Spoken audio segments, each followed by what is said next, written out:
Showtime, everybody, and welcome to an all-new Downright Sports right here at YouTube. Subscribe at the bottom.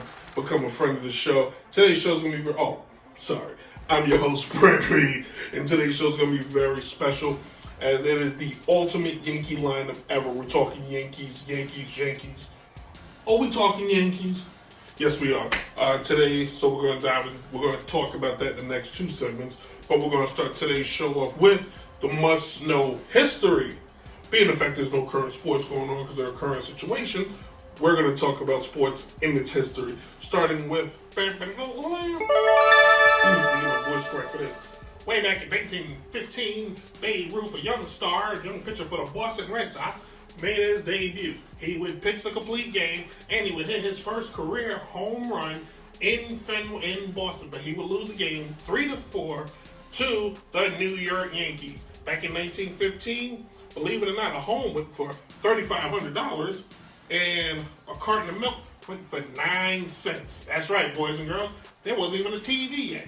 Damn, there was barely cars. The car was only 15 years old, if you can believe that. Moving on, let's take a look. In 1982, the birth of hip-hop was just about to pop off, and Gaylord Perry won his 300th career win with the Seattle Mariners. He would do so, winning that game, basically being one of the few pitchers ever in that list, something we may never see in today's baseball. In 1982, Porky's was the number one, in this month, mind you, May.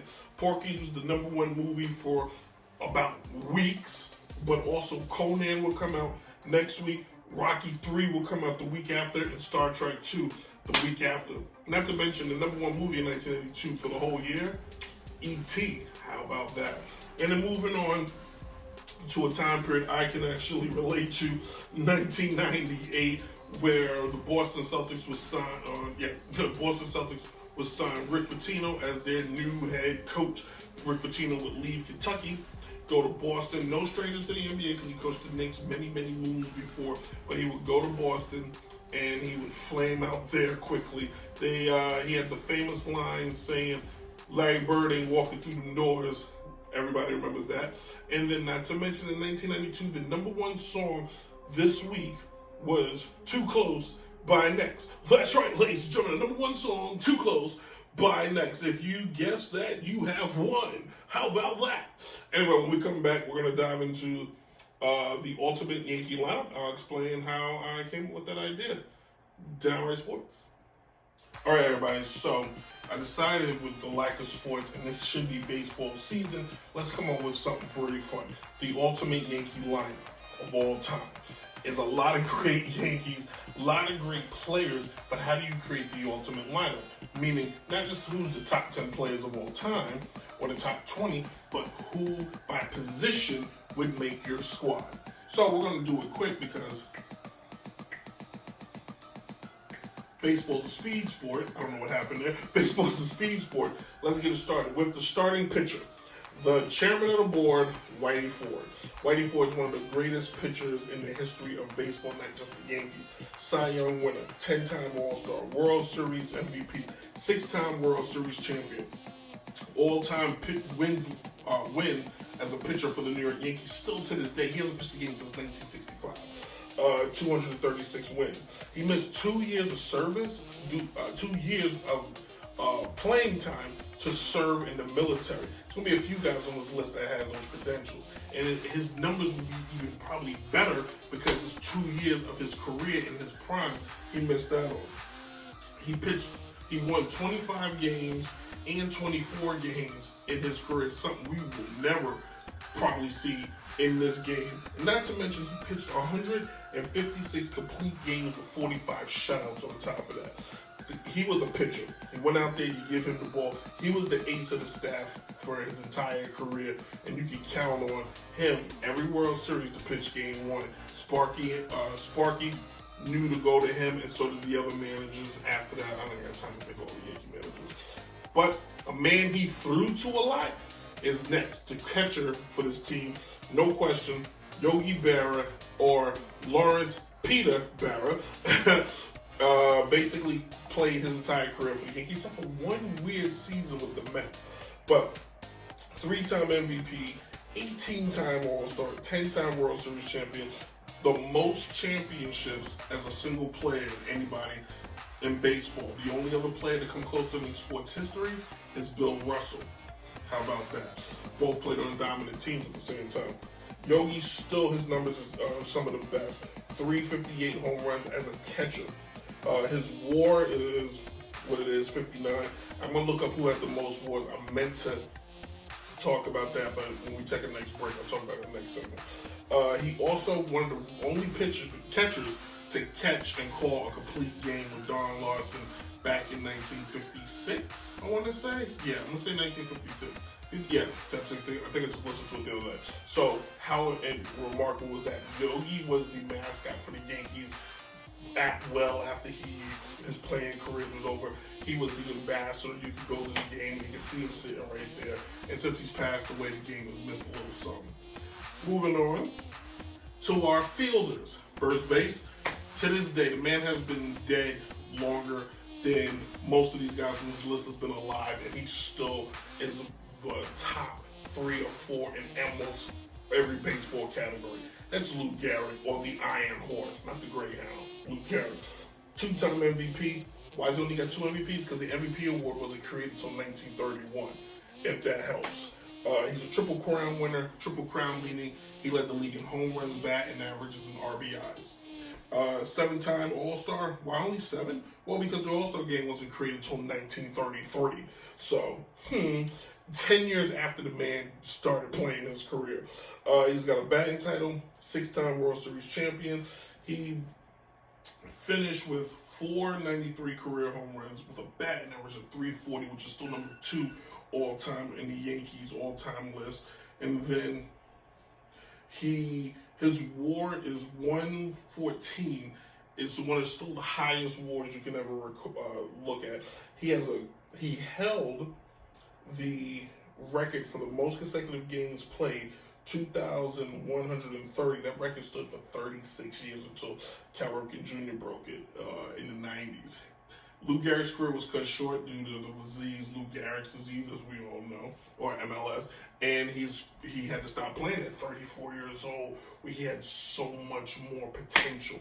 The guy was red hot. He played with Ruth, and then he played with DiMaggio. He was the extension to a Yankees dynasty that would last from 1920 to 1964. That's insane if you really think about that.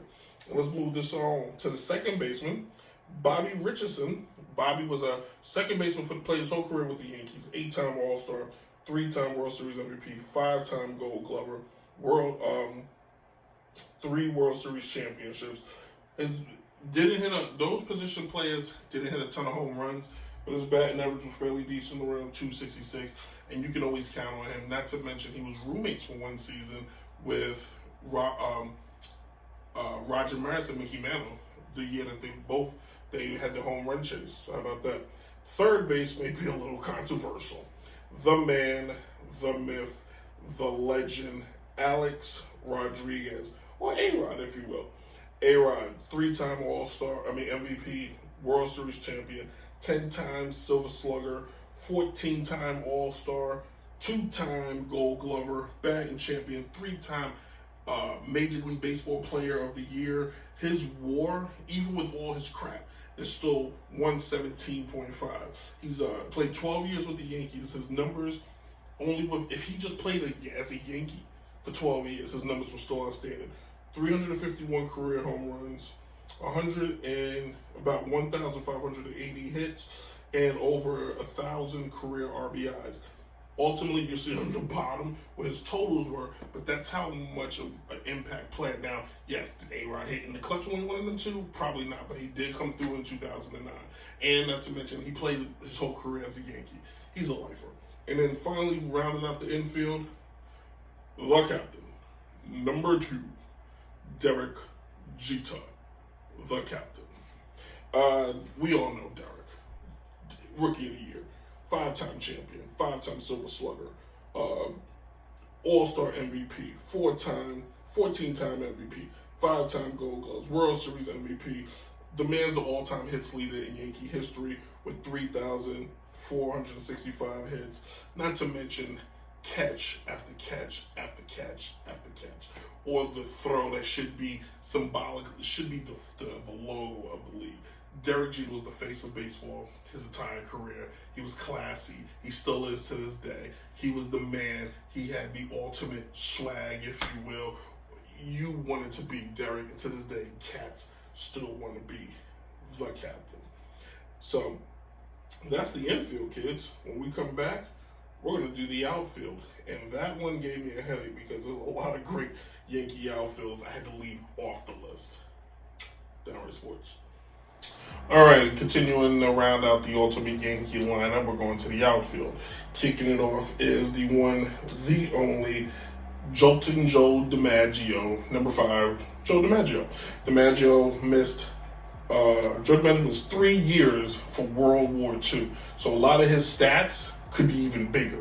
Joe was a 3-time MVP, 13-time All-Star, 9-time World Series champion, 2-time batting champion, MLB Player of the Year.